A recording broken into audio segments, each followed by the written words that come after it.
Alright, so welcome back.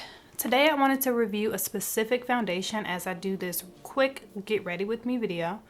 I've had this foundation for a little while now. I picked it up recently, but I just haven't had time to try it yet and actually do a full wear test. So yeah, today is that day. Alright, so that's the Dior Backstage Face and Body Foundation, and the bottle and packaging looks like this. Beautiful packaging, definitely travel safe because of the plastic bottle. And then I love the applicator, even though mine has spilled.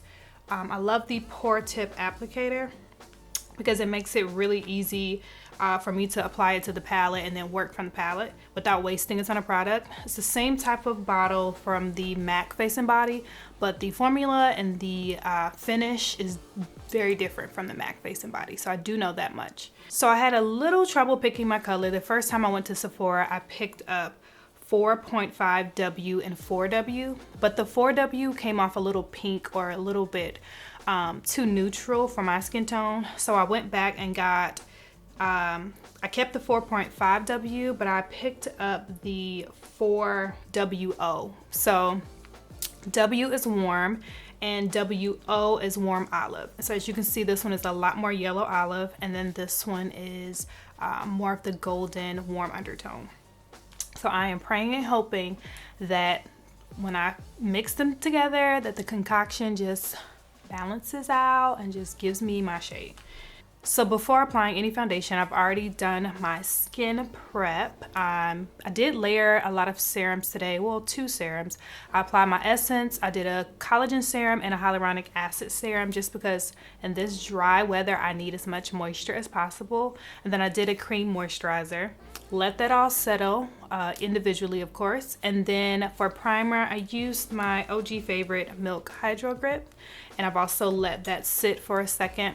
I did already clean up the brows off camera and then also apply my eyeshadow base so that I could just really go right into the face. So first I'm gonna go in with my Hyper Real foundation from MAC just to give my skin a glow underneath. I'm gonna use this Sigma brush, the F47. I'm gonna go right into that and just apply that all over.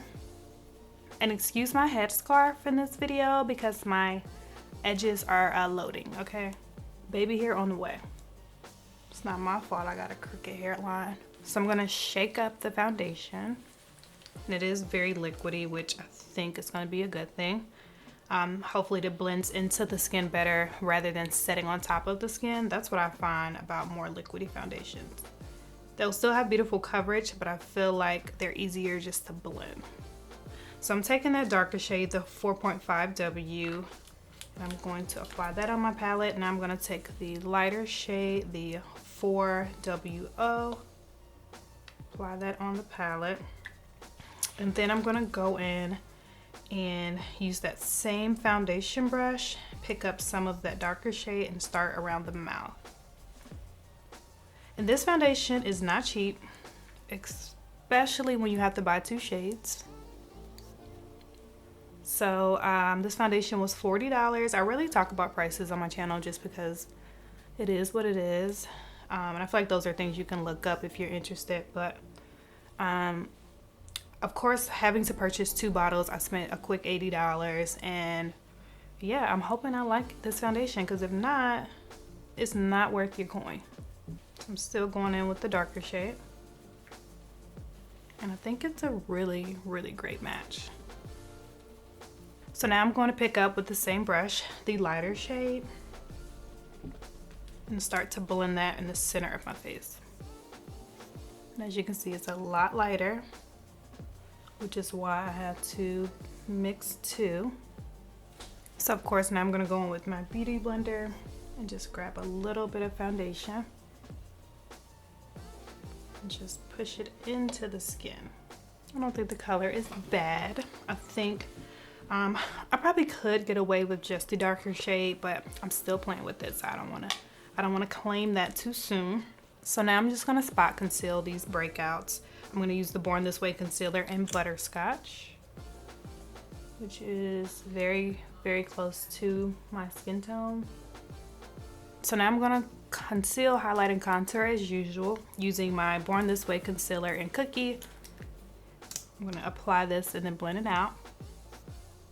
I wanna use products that I am familiar with when trying something new. I don't wanna use a ton of new products at once. Because I know how this concealer and the rest of these products perform, I don't have to worry about them. I'm just gonna worry about the foundation and just hope that it doesn't fail me. And of course for contour, I'm going in with the usual Truffle by Fenty Beauty and then the Laura Mercier Contour Palette Colors mixed. The nose contour is the same as well. Just gonna lay the contour colors and then blend them out.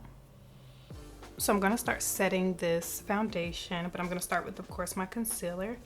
I'm using the MAC powder in Soft Focus to set under the eye first. And then I'm gonna just kind of use this powder to smooth out that concealer or anywhere we highlight it. I'm gonna use a very, very loosely packed brush to apply the setting powder to the foundation. This is actually a very sheer, it's actually called sheer powder brush. I'm using the Soft Focused powder from Too Faced, middle shade here. And I just want to lightly set it. You know, I wanna get an authentic review, but like, I can't go out without setting my foundation. To bake, I'm gonna use my Huda Beauty loose powder and beauty blender. And of course, I'm going to use Blondie under the eye or anywhere we highlight it. All right, so I'm gonna finish the rest of my face off camera and come back with the final look.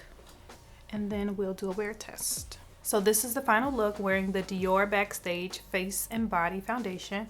I'm gonna do a little bit of a wear test, wear it for a few hours. I just wanna see if it separates, how it settles. I don't see any oxidation at this point, so that's a good thing. But yeah, I definitely wanna give it a day's wear before I completely judge it. So I'll be back. So I'm back with the final update. I've had this foundation on now for about 9 hours. I've had food twice. I've had my glasses and mask on and off. I did have to touch up ever so slightly, but nothing too crazy. But I think in result that this foundation is a keeper. I'm not mad at it at all. I will insert a picture of me in my car in natural lighting here. And as you can see, the foundation is beautiful. I mean, the foundation has a beautiful finish and I think it's a keeper. So if you like this review and you want to see more videos like this, please be a part of the family. Don't forget to like, comment, and subscribe below. And I'll see you next time. Peace.